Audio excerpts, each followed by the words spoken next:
ভারত এবং ইরানের সম্পর্ক বরাবরই ভালো। দুই দেশের মধ্যে বিভিন্ন ধরনের আদান প্রদানও হয়ে থাকে।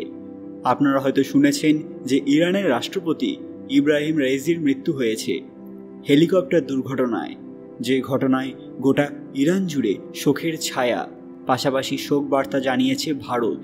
কিন্তু এরই মধ্যে ঘটেছে আরও এক বড় ঘটনা, যা জানলে আপনারা আশ্চর্য হবেন। কমেন্টে হর হর মহাদেব অবশ্যই লিখবেন বন্ধুরা। সকলকে পুরাণগত নতুন একটি ভিডিওতে স্বাগত। আজকে আপনারা জানবেন ঘটল এক বড় ঘটনা। ভিডিওতে এগোনোর আগে সবাই আমাদের চ্যানেলটি সাবস্ক্রাইব করে নেবেন। এই ঘটনায় শুধু ইরানের রাষ্ট্রপতি নয়, ইরানের বিদেশ মন্ত্রী আমির আবদুল্লাহিয়ানেরও মৃত্যুর খবর শোনা যায়। শুধু তাই নয়, এই হেলিকপ্টারে 9 জন উপস্থিত ছিলেন, যা হঠাৎ করেই নিরুদ্দেশ হয়ে যায়। পরে ওই হেলিকপ্টারের ভাঙা অংশ উদ্ধার করা হয়। এই দুঃখজনক ঘটনায় শোক বার্তা জানিয়েছেন ভারতের প্রধানমন্ত্রী নরেন্দ্র মোদী। শুধু পিএম মোদী নয়, এই ঘটনার পর থেকে রাশিয়ার রাষ্ট্রপতি ভ্লাদিমির পুতিন অত্যন্ত ক্ষুব্ধ। এর সবচেয়ে বড় কারণ হল রাশিয়া এবং ইরান ভারতের সঙ্গে একটি বড় চুক্তি করেছিল। পিএম মোদী এই ঘটনার উদ্দেশ্যে বলেছেন যে তিনি এখনও এই ঘটনা বিশ্বাস করতে পারছেন না। তিনি এমনটাও জানিয়েছেন যে ইরানের রাষ্ট্রপতি ইব্রাহিম রাইজির জন্য ভারত এবং ইরানের সম্পর্ক আরও মজবুত হয়ে উঠেছিল। এই বিপদের সময়ে ইরানের পাশেই রয়েছে ভারত, এমনটা আশ্বাস দিয়েছেন পিএম মোদী।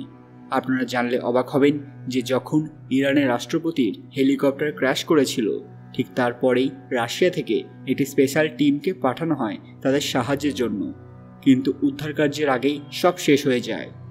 এই দুর্ঘটনার পর রাশিয়াও রীতিমতো অবাক হয়ে যায়, বলা যেতে পারে দুঃখিত।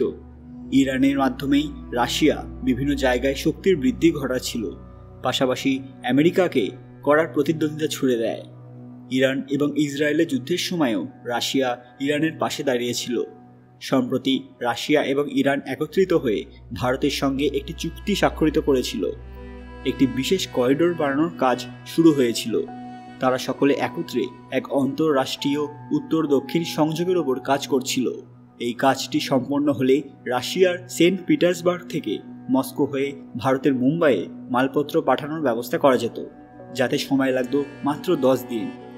এই বড় প্রজেক্টের কাজ শুরু হয়ে গেছিল, কিন্তু এই সময়ে ইরানের রাষ্ট্রপতি এবং বিদেশমন্ত্রী দুজনেরই মৃত্যু ভারত এবং রাশিয়ার জন্য অত্যন্ত দুঃসংবাদ বহন করে এনেছে। ভারত, রাশিয়া এবং ইরানের এই প্রজেক্ট নিয়ে বহু দেশ বিরোধিতা করছিল। বলা যেতে পারে তারা এটা মেনে নিচ্ছিল না, যার মধ্যে আমেরিকা এবং পাকিস্তানও রয়েছে। তারা হয়তো এই ঘটনায় খুশি হয়েছে।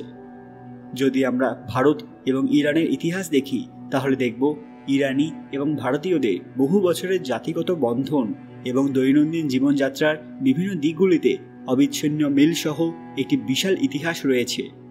সময়ের বন্ধনের বাইরে গিয়ে ভারত এবং ইরান তাদের সম্পর্কের সহস্রাব্দ বিস্তৃত অর্থপূর্ণ মিথস্ক্রিয়া দ্বারা উদ্ভাসিত, যা ভৌগোলিক নৈকট্যের চেয়েও বেশি প্রসারিত। তাদের ভাষাগত মিল আজও বিদ্যমান থাকায় ইরানের সাথে ভারতের একটি ব্যক্তিগত সংযোগ রয়েছে, যা পারস্য নামে পরিচিত ছিল, যা খ্রিস্টপূর্বাব্দের সময়কালের। শক্তি এবং জনগণের সংযোগের ভিত্তিতে দক্ষিণ এশিয়া এবং পারস্য উপসাগরের মধ্যে একটি শক্তিশালী বন্ধন বিদ্যমান। ভারত ইরানে 2টি কনসুলেট গঠন করে, একটি বর্তমান বন্দর আব্বাসে, অন্যটি জাহেদানে। একইভাবে ইরানের দূতাবাস রয়েছে নয়াদিল্লিতে। তাছাড়া ভারতে ইরানের 2টি কনসুলেট রয়েছে, একটি মুম্বাইতে, অন্যটি হায়দ্রাবাদে। প্রায় সব দিক থেকেই ইরান এবং ভারত কানেক্টেড ছিল, আর এখন সেই যোগাযোগের ওপর বড় প্রভাব পড়ল। বন্ধুরা, এই ঘটনায় আপনাদের প্রতিক্রিয়া কি? সত্যিই কি এই ঘটনার জন্য ভারতের ওপর বড় প্রভাব পড়তে চলেছে? আপনাদের কি মনে হয়? কি হতে পারে এর ফলাফল? কমেন্টে অবশ্যই জানাবেন। আজকের ভিডিওটি লাইক করবেন এবং শেয়ার করে সবাইকে জানার সুযোগ করে দেবেন। কমেন্ট বক্সে অবশ্যই হর হর মহাদেব লিখতে ভুলবেন না। আরও এরকম দরকারি ভিডিও দেখতে পুরাণকথা অফিসিয়াল চ্যানেলটি মনে করে সাবস্ক্রাইব করে নেবেন। খুব তাড়াতাড়ি ফিরে আসবো এরকমই কিছু দরকারি ভিডিও নিয়ে। ততক্ষণ আপনারা এই ভিডিওগুলো দেখতে পারেন। ধন্যবাদ।